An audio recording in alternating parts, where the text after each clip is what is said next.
It's the Wilder Show podcast. Hello there, I'm Scott. Hello. And, there's Lauren over there. Let's silence all devices. Let's do that. That may have been mine, but anyway, we're glad you're here. The Wilder Show podcast is heard twicely per week. It's not, did you just make that up? Yeah, twicely per week. It's on Tuesdays and Fridays, 6 a.m. Central Time, Spotify, Apple Podcasts, iHeart, Amazon, YouTube, wherever you get the podcast. Like, rate, follow, subscribe, and share. Yeah, we're also on Instagram. Search it, find it, Wilder Show Pod, something like that. Email us at podcast@wildershow.com. And you find us on the web, the interwebs, at wildershow.com. And so thanks for being here for, twicely. I don't know, you know why? Because I don't understand what biweekly means. Nobody does. Biweekly could mean every other week, or it could mean twice a week, which is like saying a quart of milk could be a quarter, it could be a gallon. It's not exactly the same. It's kind of the same.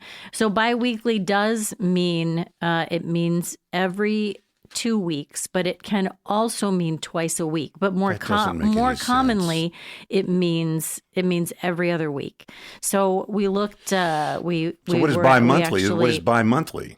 Okay, bi-monthly is every other month, or semi-monthly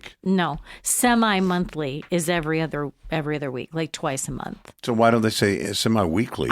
Maybe we should start that. I don't know. Would you be in charge of language? Let's start that. I have. It's usually like evenings, just like evenings and weekends to start, and we'll give you an equity position in language. I don't. How much does it pay? Not much, but listen. What I'm saying is, you get an equity position in all the vowels.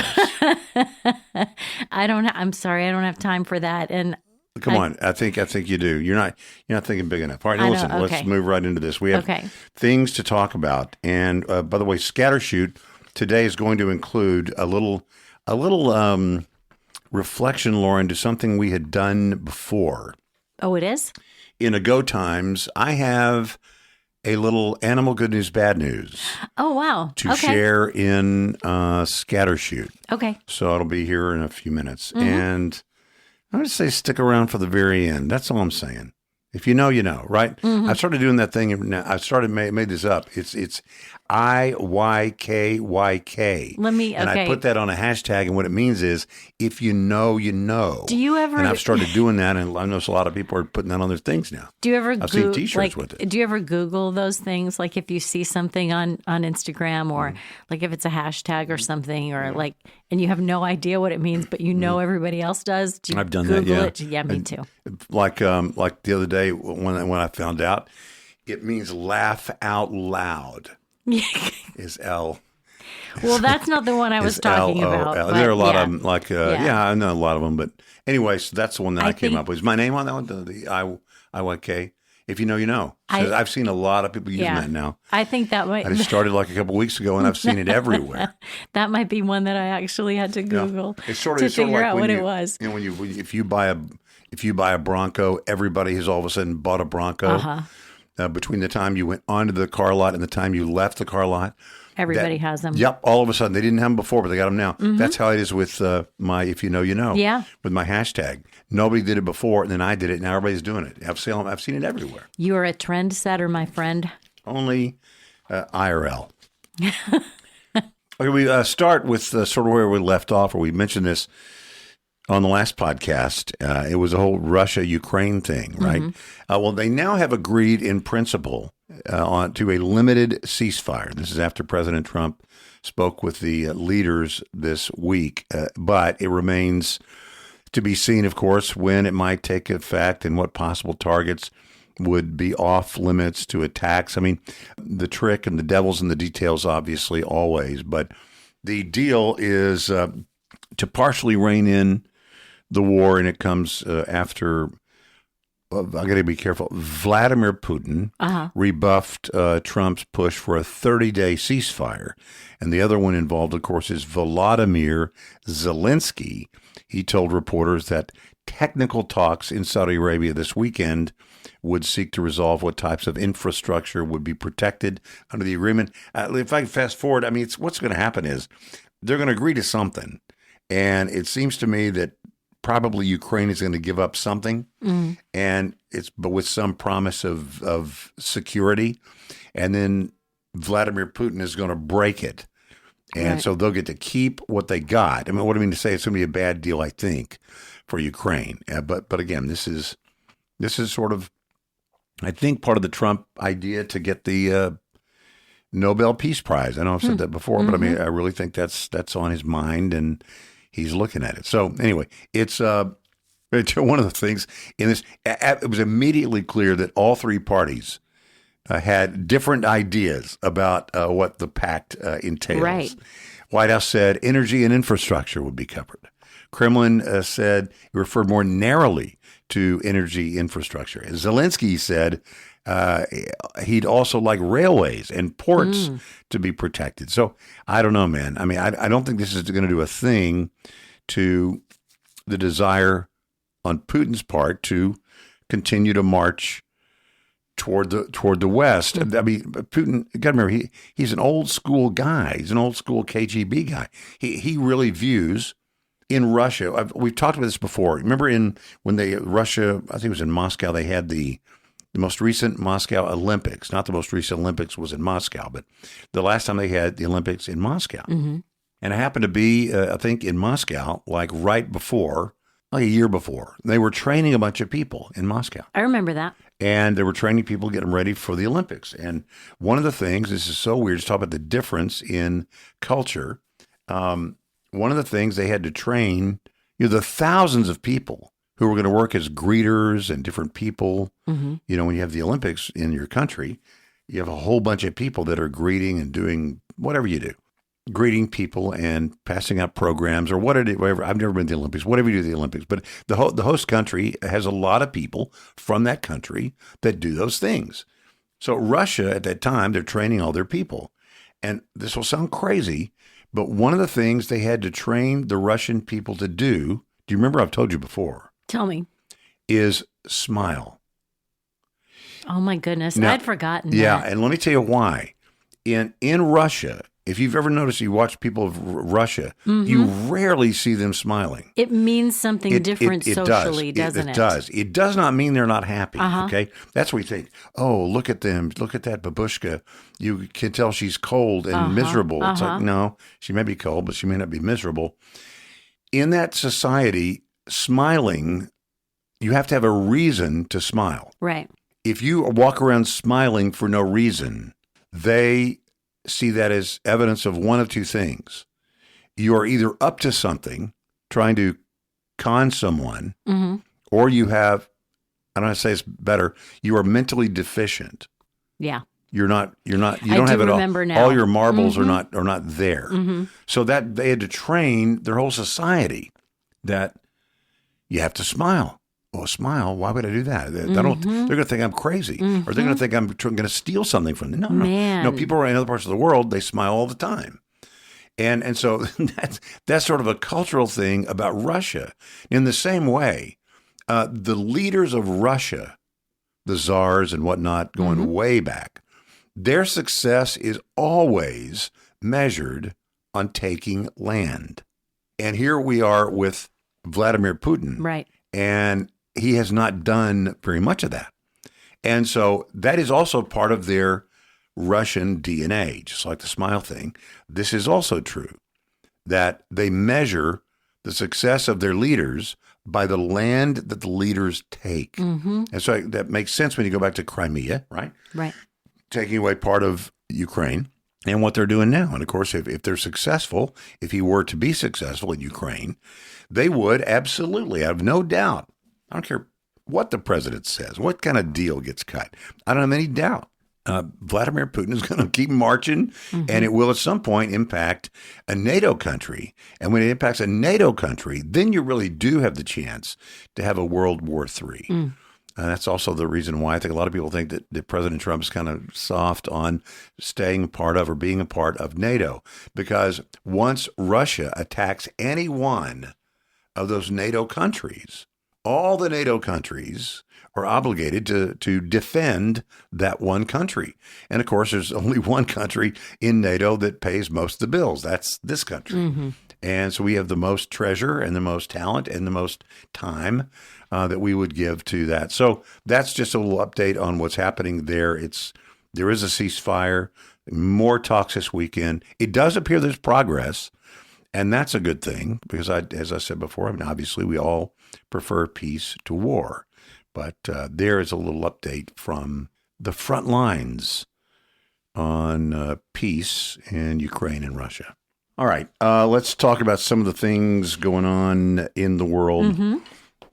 March Madness is going on. Uh-huh. And I know that you have your sports journal, and you picked. I kind of took a peek, and you had some vulnerable teams in there. So I know you're going to enjoy that over the weekend. Ben and Jerry's. Let's talk about that for a second. Let's say, I'd say not political, but Ben and Jerry's is always political, isn't it? They are. Ben and Jerry's. Yeah, it is. They are. Ben and Jerry's. Ben and Jerry's. They're sort of the.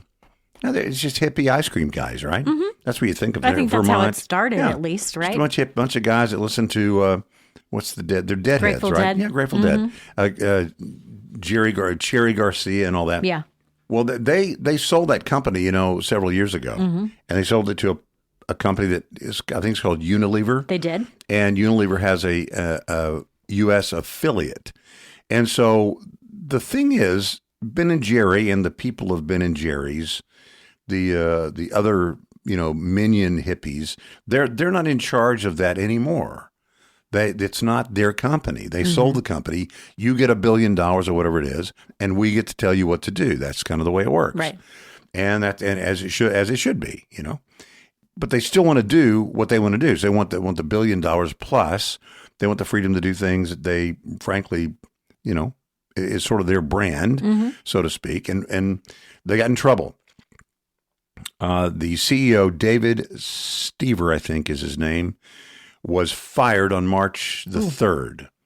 And he was fired. This is their CEO. He was fired on March 3rd because he could not bring the company into line with the ownership, which is Unilever. And that all was exhibited in their posts on social media and the different causes they stand up for. And just to name one, they wanted to make a big deal of and celebrate. I think they did celebrate National Abortion Provider Day. Ben and Jerry's did. The ice cream guys. Why would that, it's not even related. I don't know. I don't know. They want to use their power for good as they see it. And so they want to celebrate and talk about National Abortion Providers Day or Abortion Provider Day. And Unilever said that, that's too much. I mean, not doing that. You can't do that anymore. Yeah. We don't want you doing that. We just want to sell ice cream. We don't want to be controversial. No, we don't want to be controversial, man. That was you. That's fair. We own the thing now, and we don't want to do that. We just want to do what we want to do. We want to sell ice cream. And Ben and Jerry says we want to do what we want to do.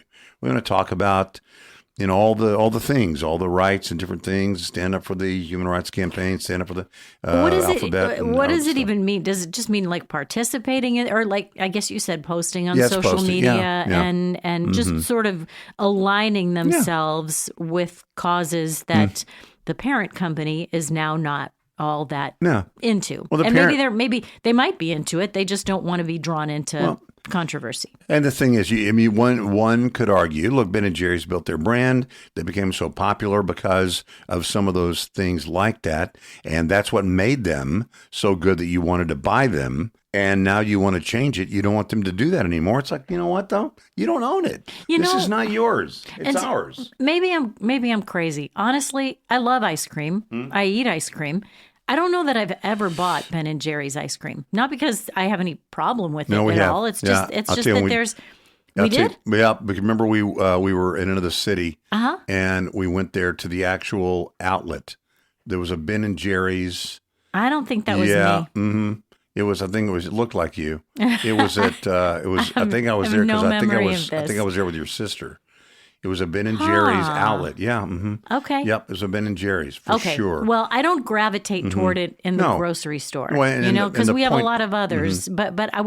So my question is that really, did they become famous because they make really good ice cream, or did they become famous because they champion certain causes. Well, is that why people buy the ice cream? No, Do they even care? No, but you could argue that in a world of many, in a world of 31 flavors of people providing ice cream, something that you can do that helps you stand out could then get people's attention. I mean, all things being equal, I've heard of them.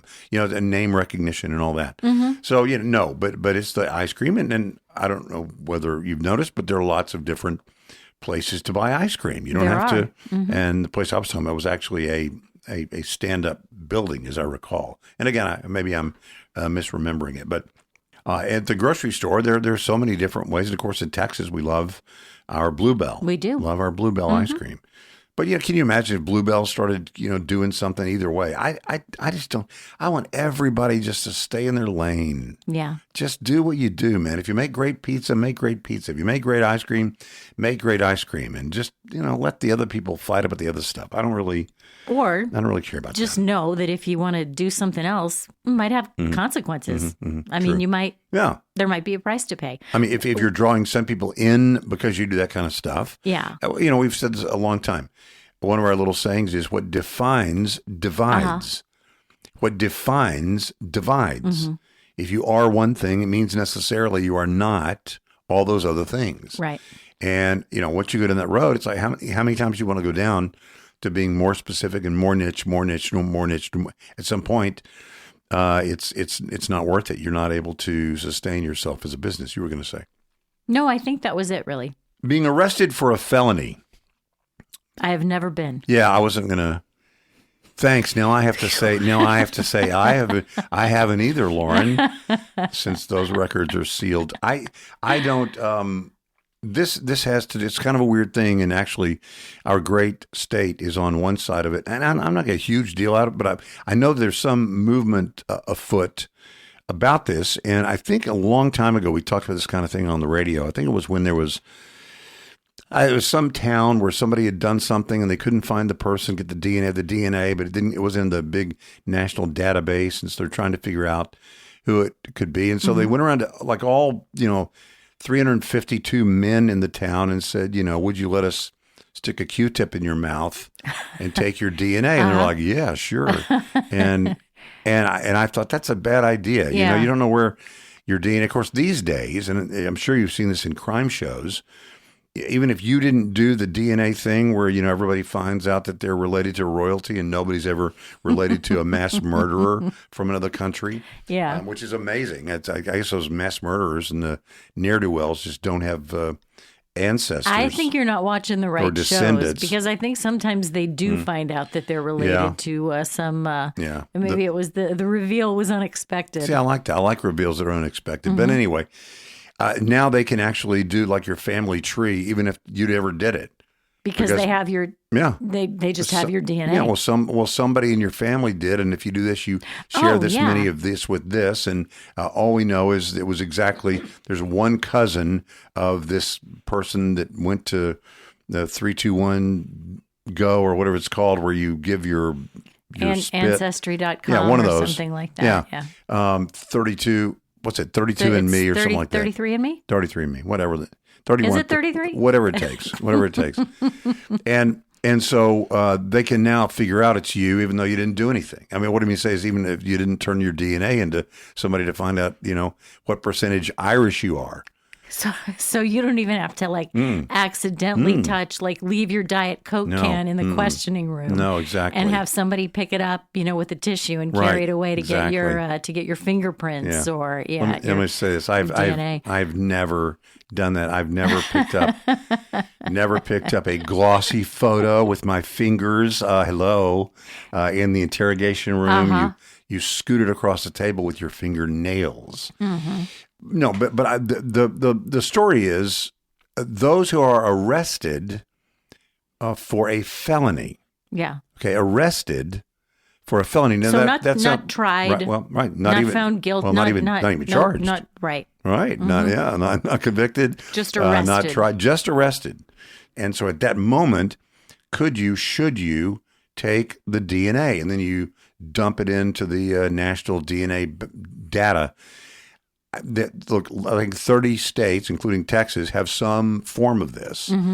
And it really varies widely inside states. Some get it and they do this and keep it for this long. Some get this and they get rid of it. They say they get rid of it if it wasn't, some period of time and you didn't. But, you've seen these shows where people are, in the hoosegow, as Lauren calls it, the hoosegow, for, 3 or 4 years while they're waiting for their trial. So if you're arrested and if you're charged, if they're going to expunge it or whatever they do, if you are acquitted. Do they get rid of your DNA then? Yeah, So, Yeah. and maybe they do, but how long it takes, and it's just, I don't know, man. It just doesn't seem to, make sense to me. It seems to me that if we are, and this is overused, Finn's a very checkers thing to say, not checkers, Nixon's dog, No, but as opposed to chess. That's right. It's a very checkers thing to say, hey, I thought we were innocent till proved guilty. But it really is sort of like that. It's like, why would you be able to take any of my stuff? Although, the thing is, they do take fingerprints, right? They do. If you're arrested, you get fingerprints. And I'm sure fingerprints would then be in some major database thing if you were, ever in, that town again in Idaho and you decided to, lift something and left your fingerprints there. Well, I bet if you get arrested and fingerprinted in Idaho, I don't think your fingerprints just stay in Idaho. That's what I mean. They're everywhere now. Because they search on what is it called, the massive database of all potential bad guys or all people. Well, so I don't know. I don't really know what I think about it. I tend to think, if you're not convicted, then you're innocent. But technically you are innocent, right? Yeah. If you are innocent until proved guilty, and the proved guilty or the proven guilty is determined by that you were convicted, found guilty. Yeah. Then Seems like anything shy of that, you are innocent in the eyes of the law. And so it just seems strange to have to even go through that. Hey, while we're talking about the law and things like that, can I mention a story that is actually a few weeks old, and just the sheer incongruity of it just took me aback. Did you hear about this story last week from a California prison? There was an altercation stemmed from a simple misunderstanding, which I'm sure happens all the time. Scott Peterson. You remember Scott Peterson? Yes, I do. I do. Yeah, convicted of killing his wife, Lacey, and their unborn son, Connor, in 2002, long time ago. He is serving out his sentence, and he was attacked by another prisoner. Really? 39-year-old Charles Miles attacked him. And it happened while Scott Peterson was playing pickleball. Well, I have two things I want to say. Yeah. Charles Miles does not sound like the name of a prisoner. Well, I don't know why, but I don't know what it's supposed to sound like. But Charles Miles. Does Scott Peterson? You very much sound like so. I think based on my research. But anyway, but pickleball. So there was a little misunderstanding. I thought it was my serve or what? No. So Charles Miles wasn't playing pickleball. The first thing I have to get past is just that Scott Peterson is in prison playing pickleball. Can you can play pickleball in prison? It just seems like such a lighthearted. I play pickleball. It's just such a lighthearted. Well, you can be pretty competitive and play, but I don't know. It just seems weird to me that people who are convicted of killing anyone, not just their wives and unborn children, are passing the time playing pickleball. But anyway, Scott Peterson was indeed playing pickleball. And he went to chase a ball that had gotten away from him, and he was running a little too aggressively toward Charles Miles, who was walking on a nearby recreation path. And he got nervous. He thought that Scott Peterson was running toward him, and when Scott Peterson got close to him, he started pummeling his face. He said he told him to give him some space, and I guess Scott Peterson did not give him enough space, and Charles Miles he beat him up. After him. He beat him up, yeah. And then he told the San Francisco Chronicle that it was God's plan to put him right there at that point in time, so he could beat the tar out of Scott Peterson. Did it seem like it was a kind of thing where because like some of the prisoners, I mean, heard stories that if you're in there for doing something bad or killing a child, then you do have sort of a little target on your back. So I wonder if he was out, doing the pickleball thing, and then somebody sort of saw it as an excuse to show him what for. I don't know, but I mean, how unpopular can you be in prison if you can get people to play pickleball with you? Yes. I mean, he must have a couple of buddies. I am surprised.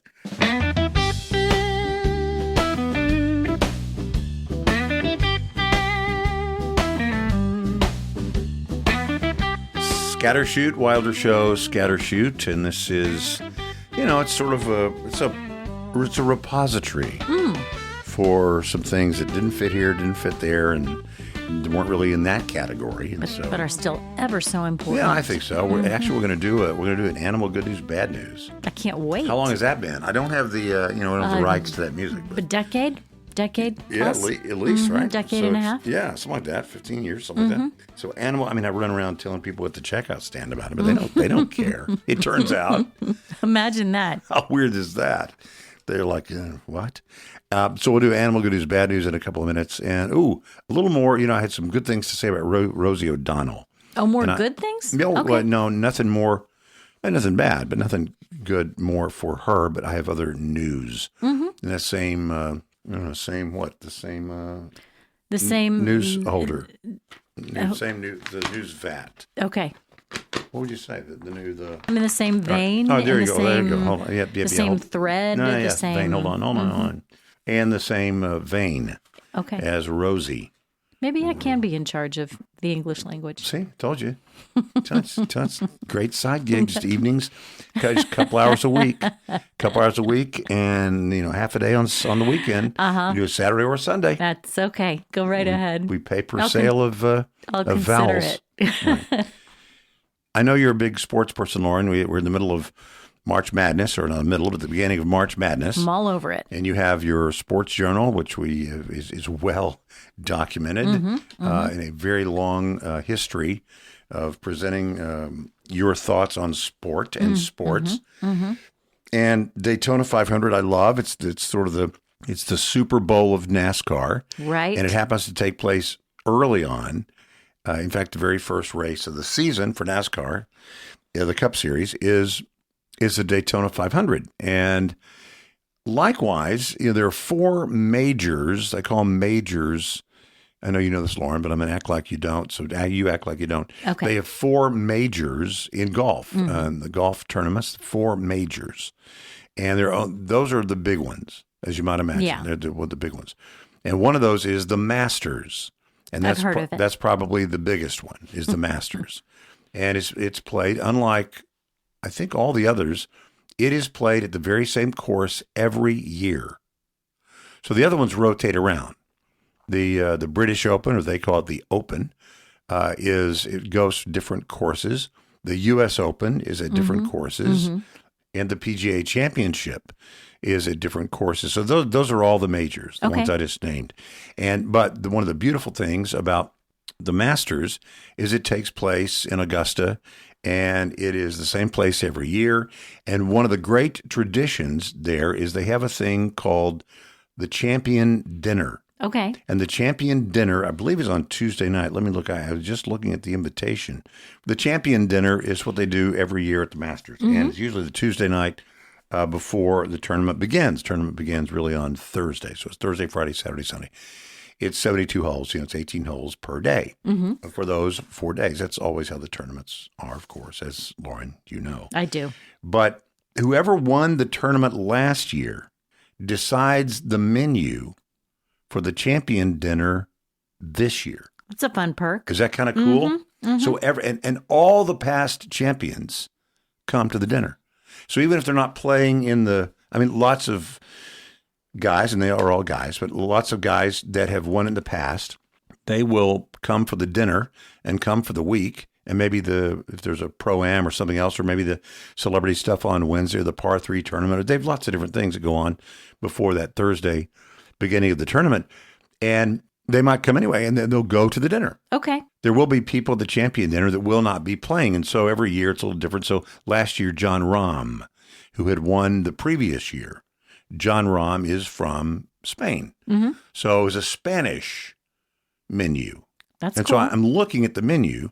And do they get, like, do the same people cook it every year? Do they get to bring in their own, or does it depend on like what kind of food you're going to have cooked? Do they have somebody who is like really adept at cooking that kind of food? I think at this country club, they're good. I think they bring in whoever they got to bring in. Mm-hmm. It's pretty high cotton. But the winner last year was, as you know, our very own Scotty Scheffler. Yes. So you got a Texan. Technically not a native Texan, but he's got as fast as he could, like you. Mm-hmm. He's a Texan. He played golf in Texas. So I'm looking at the champion dinner menu. Yeah. And so unlike last year when it was all Spanish stuff, this year is pretty Texas stuff. You have Texas stuff. Mm-hmm. And here it is, appetizers, cheeseburger sliders, served Scotty style. Okay. Also, firecracker shrimp, sweet Thai chili, and sriracha mayo.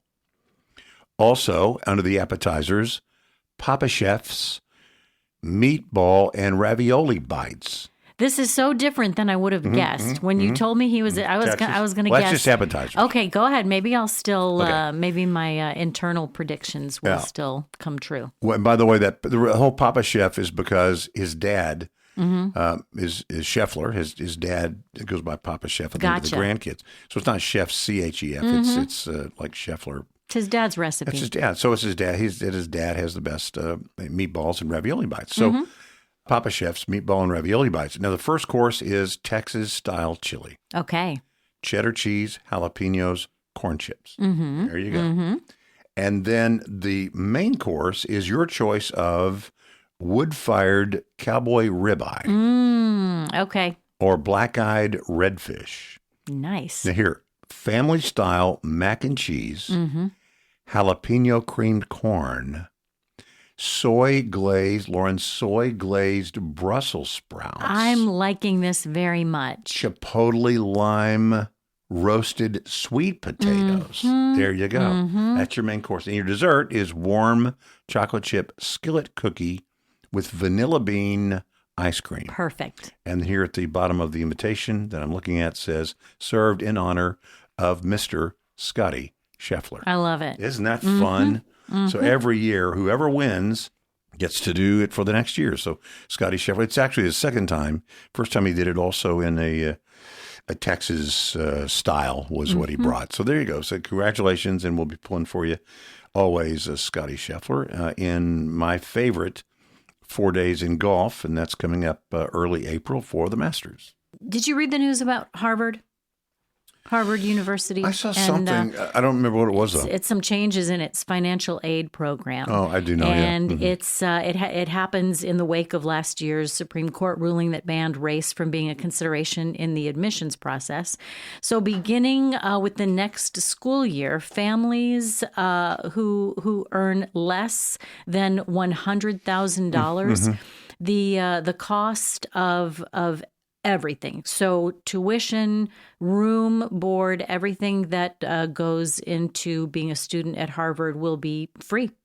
If your family makes less than $100,000, you still, you can't be dumb and get this. Yeah, you still have to qualify for it. Yes. And then there's another level too. They will waive the tuition. So just tuition for those whose families fall right at the $200,000 threshold or below. Do you know how much it costs to go to Harvard? Just guess what the sticker price is for this school year. For 1 year? For an undergrad. $75,000. $82,866. It's not worth it. Now, I'm opposed to this idea, by the way. It's a bad idea. Why is that? Well, it's a bad idea. I think, as a matter of fairness, that's got to be made up somewhere. Yeah. Right? I mean, you mean where does the money come from? Yeah, it's like we said somebody somebody called the radio show 100 years ago, told me they had 3 babies at Parkland. And she said, I don't know, everybody's complaining about how much it costs to have a baby. I had 3 babies and they were free. I said, they weren't free. You just didn't pay for it. Right. I paid for it, and she paid for it, and he paid for it. We all paid for your baby. It wasn't free. Well, so education is not free. I don't know that they're giving away any more scholarships than they used to give away, or any more financial aid than they used to give away. They're just giving it away based on a different criteria. Well, maybe that's true, but that brings up my second point. Look, I'm going to say something that's a little bit offensive. Okay. So I'm sorry about that. Joe Biden said it. He was talking to a bunch of people, and he said something like, poor kids should have just as much opportunity as white kids. Yeah. Do you remember that? I do. And all I'm trying to say is, if they're going to conquer the affirmative action, but they're going to do it based on income, I think that is racist. That is a racist measure to just suggest that, well, we can't get people that we want to get in based on this, or we're going to find another way. The way we're going to do it is based on income. That's not true. There are plenty of people that do not fall in the category they want to favor that are in that income bracket. I think, they lost, and you might be completely right. But I think the way it is being presented is that they lost one way to ensure that they would have a varied, a diverse student body. So they're looking for other ways that they can do that. Yeah, I'm not against that. I'm not against a diverse student body. I think it's a good idea. Although, isn't it interesting that all these places like Princeton and Penn and different places that want to have a diverse student body, when the diversity includes conservatism, Not so much. They don't seem to be that interested in the diversity. They talk about it's a place for free thought, and this is a place where we should be able to question everything. Yeah, question everything except liberalism. Question everything except evolution. Question everything except the Anthony Fauci. Question everything except, they don't want diversity. They want their ideas to be promulgated. That is what they want. Yeah. That's what's so offensive to me about the whole diversity talk. There's something because it's not true. They don't want diversity. When diversity is presented, but it's not the kind of diversity you want. It's like somebody saying, "I want prayer in schools." Well, you say you want prayer in schools. What if it's prayer to a God you don't agree with? Well, I don't want that. So you do you want prayer in schools, or do you not want prayer in schools? Right. And do you want diversity? Do you not want diversity? I don't think they want diversity. In fact, I know they don't want diversity. Because when diversity presents itself in a way they disagree with, their little heads explode. There is something else that's kind of interesting about this. The university described the move as a significant expansion of financial aid that will make Harvard affordable to more students than ever, especially those from middle-income families. So the plan also includes a 2-part startup grant for graduates to help with the transition to life after Harvard. Isn't that usually, like when you graduate from college, is there a lot of help with and now maybe this just means that they're going to help you find a job, which I know universities everywhere do that. But like a placement office or whatever. If it is that, it doesn't really make clear that that's what it is. So is that for every graduate of Harvard, or only the ones that get the free ride? No, it sounds like it's just the ones that get the financial aid. It's probably available to everybody, but you pay for it. If you're paying tuition, you'll pay for that. Look, if there's a way for it to benefit people, then God bless. I hope it goes very well for everybody. But I do have a feeling that, well, for example, if I went to Harvard, I would not be, there's no way. It would be, I would feel like there is sort of a bit of a target on my back. I think some people do. Yeah, I would. I don't know how that, if you're walking around every day going, I didn't even know what crew was. I don't know anything about that. It's a different world. I'm not saying you can't cross paths with it, but I just don't. I don't know. It's maybe it'll go well. What do I know? You never know. But does it also in some way? I don't want to say that. I was to say, does it cheapen the degree? No, I don't think it does. Really? Because you're not talking about what you have to do to earn the degree. We're simply talking about the people that have the opportunity. We're not talking about equity. We're talking about equality. Yeah, but so equality is a good thing. How many young people who go to Harvard are going there because they earned the $82,000 a year to get them there? Yeah, that's true. I mean, I think if you are an 18-year-old starting your undergraduate degree at Harvard, it's either because you're getting financial aid now that your that your family qualifies for, or it's because somebody else paid for it. Yeah, no, it's true. You had to pass the tests and get the scores and do the work in high school to get you there, and then any work beyond that will actually get you to that degree. The other thing is, colleges and universities, a lot of people have thought, I don't know if that's right for me. And it's not, and it used to be, at least the feeling it was, Lauren, when I went to college, if somebody wanted to go to college, assuming that was not a financial burden, that they just chose not to go, there was this feeling of, man, I'm not sure that's the best choice for you. Yeah. To not go to college. Because 10 years after high school graduation, those who this and that and the other and blah blah blah, the income you make. Do you think it's not that way anymore? I don't, and I'll tell you why. Because I think universities and colleges have changed, and if you had the chance, if you were inclined, you felt called to or whatever, if you had a chance to do a trade school. We know somebody. I'm not going to name him. We know, not that it matters, that you wouldn't know him. A friend of ours, and Lauren, his son is like a master plumber or something. He's an electrician. Oh, that's what it is, an electrician. And he's like making money. He's doing great. He's printing money as a kid. And it's like, really? So he became the apprentice for a while and something else, and whatever. So, I think that there was a day when those things did not have the respect they deserve.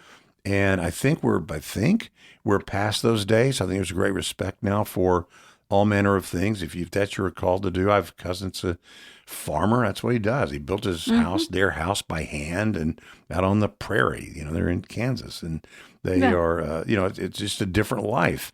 But I think there was a day, and he did go to college. Not that it matters, but I mean, I'm just saying that there was a day where everybody said, you have to go to college. I don't think that's the case anymore. And it's an individual thing. Yeah, it's not for everybody. Well, universities have made it where it actually is such a business now, colleges and universities, that they know that you're going to come here on some, like you said before, come on some loan or somebody else is paying. So you, the student, you don't really care. You're not concerned most with how much it's going to cost. So you're going to get the loan and you'll pay it off later. It's not a big deal. Meanwhile, the university gets the money immediately for the time that you're there. Right. And the paying of it off is for future people to deal with. And maybe the president, whoever the president is at the time, is going to give you a break, or maybe, forgive your loan. That's not our business. Our business is get the money now. And we get it from the financial institutions, and that's all that we care about. Speaking of financial things, do you know what a DINK is? That is when the field goal kicker hits the bar and misses the. Makes it sound dink. If that is a DINK, that's not the kind of DINK I'm talking about. Okay. A dual income, no kids. Oh, yeah, DINK. Yes. Dual income. Or double income, no kids. I got it. That's got right. It. That's right. Yeah. Well, so many millennials are choosing to be DINKs that it could push the GDP down by as much as 4%. Is that right? It is, yeah. I think it's not a surprise that the birth rate is falling, but the crude birth rate in the United States has dropped by more than half since the 60s. So 60 years ago, about 24 births per 1,000 people. In 2022, that number was 11 births per 1,000 people. Whoa. That's a lot. So add to that fact that Americans are living longer, and you can see the challenge. Obviously, more people living longer, fewer people to do the work. There are all kinds of potential issues with that. That is from a piece in Fortune magazine that I would be happy to share. Okay. If you'd like to know more about that, just send a note to podcast@wildershow.com, and I will send you the details. Elon, is it Elon? Is it Elon? Elon Musk? No, it's just Elon, right? Elon. Yeah, Elon. Anyway. You really didn't know? I feel I hear his name 17 times a day. Yeah, it's Elon, I guess. Elon Musk. Anyway, Elon Musk, he took a lot of hot water recently for saying that Social Security payments. That is a Ponzi scheme. He says the biggest Ponzi scheme. And everybody was just, all over him in the news. Oh, he thinks it's a Ponzi scheme. He thinks it's a Ponzi scheme. Again, chess and checkers, right? Yeah. It is a Ponzi scheme. Hold on. It doesn't mean it's going to fail. See, people think that what you're saying is it's ultimately going to collapse. But in the sense that you have new people paying that are paying for the older people. Right. That is actually the definition of a Ponzi scheme. Yeah, it's not like the money that I'm putting away is going money. to be my money that's waiting there for me in my twilight years. And so you have people. The theory was we're going to have more people younger that are going to be working, and we didn't expect people to live to be 100 years old. So if you get on it, you're going to live to be whatever it is.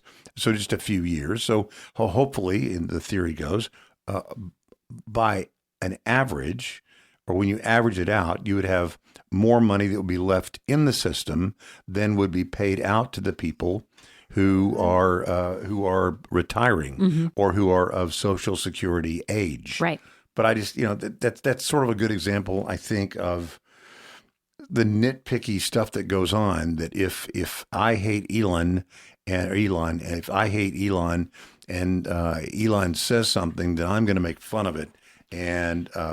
But no, in fact, he didn't mean it's going to collapse like Bernie Madoff.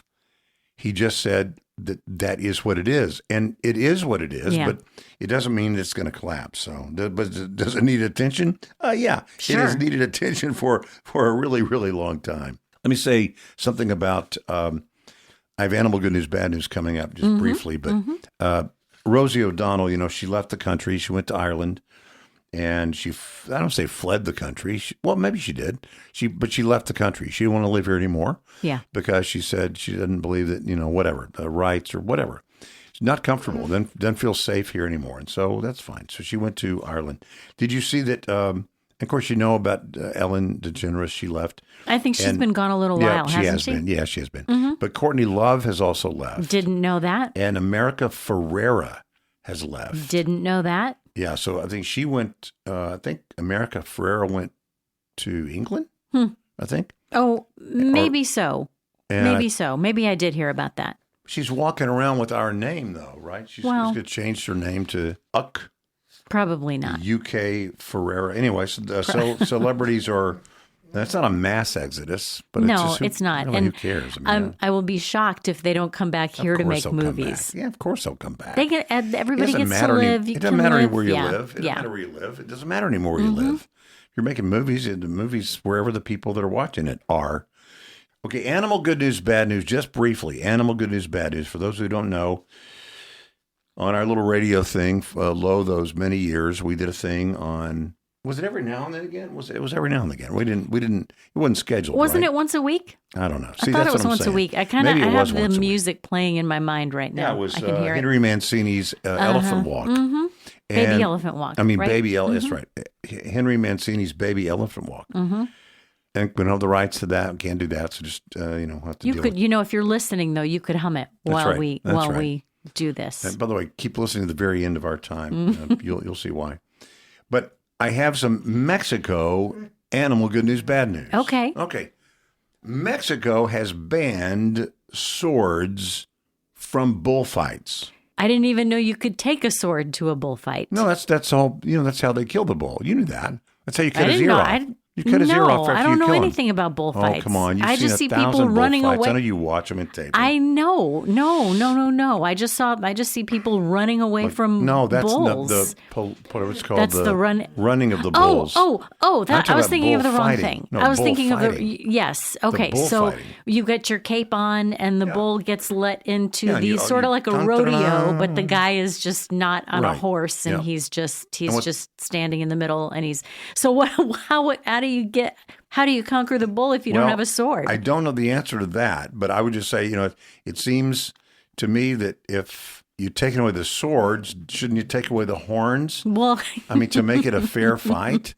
I'm still not sure if that's fair, but yes, it seems like that would make it a little more. It's a huge plus for the humans that are the animal rights activists. Oh, so that's where this is coming from. Yeah. For a long time, it's like Mexico was the last place, I think literally the last place on earth where you could, for pay, kill a bull with a sword. And it really is bad because, it's bad for 100 reasons. But it's bad because the bull, it's not even fair. The bull has, they slow him down. They put little spears in his back. Anyway, it's not a good thing. That sounds terrible. Yeah, it's not good.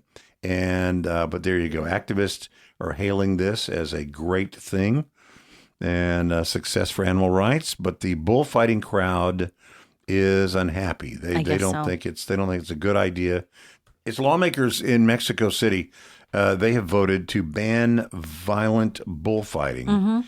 And that has prompted some celebration, as I mentioned, among the animal rights advocates and also outrage from the industry. Who knew there was an industry, a bullfighting industry still? No idea. The legislation, get this, it was slightly one-sided. The legislation banning violent bullfighting passed 61-1. Wow. And that just happened this week. It prohibits events where animals are killed or wounded, so I guess no cockfighting. Can't do anything fun in Mexico anymore.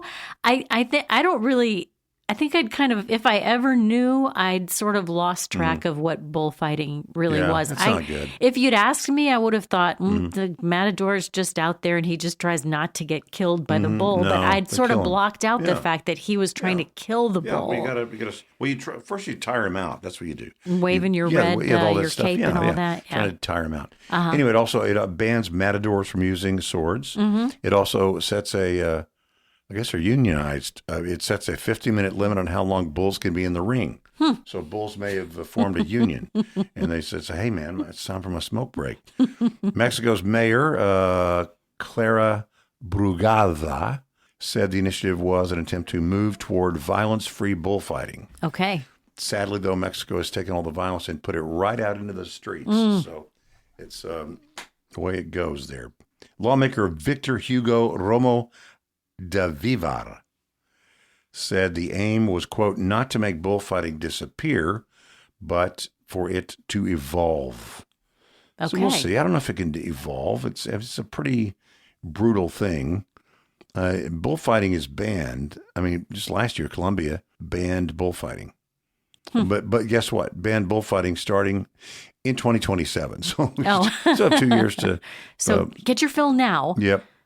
It's already banned in several of Mexico's states. Colombia has banned it. Ecuador's capital, Quito, has also banned killing of animals, has banned the killing of animals in the sport. I think that's good. Isn't that weird, though? Because people go hunt in Mexico, right? I guess. I'll take a little heat for this, but I'm not a big hunting fan. No, that's okay. Never been. You don't have to.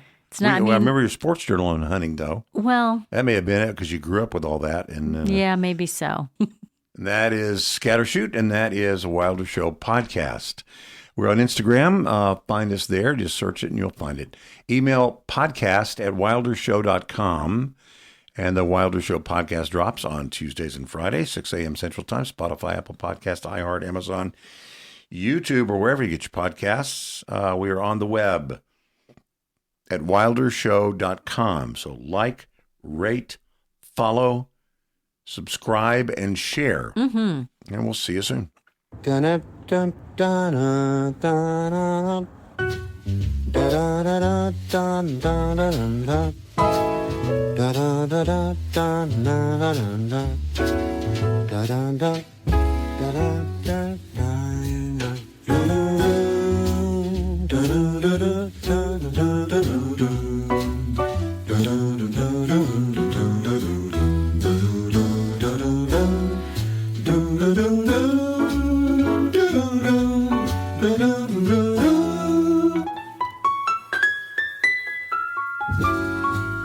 Twicely weekly. Twicely. I like twicely better. Twicely because I don't even know what does bi-weekly mean. Okay. Well, it could be. Now, who's in charge of language? I don't know. Well, you want to be in I charge? do not have enough time to be in charge of language. It's, a little side hustle. Hey. Are you ready?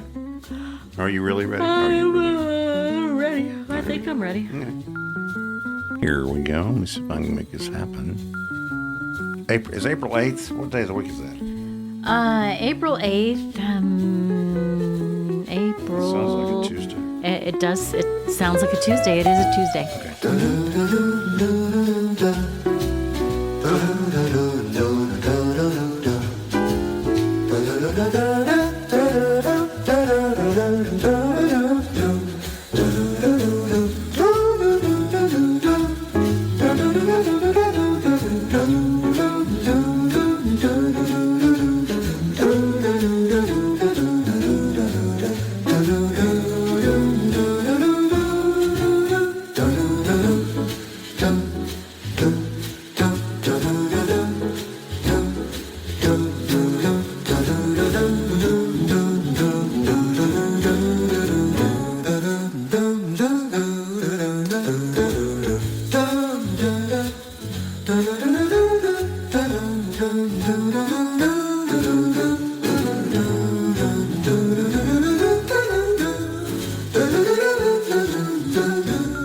The Masters has the club. Yeah, we'll do Harvard first, and then I'll go into the other one. Okay. Then let's wait and do this then let's wait and do this next time. All right. Okay. Yeah.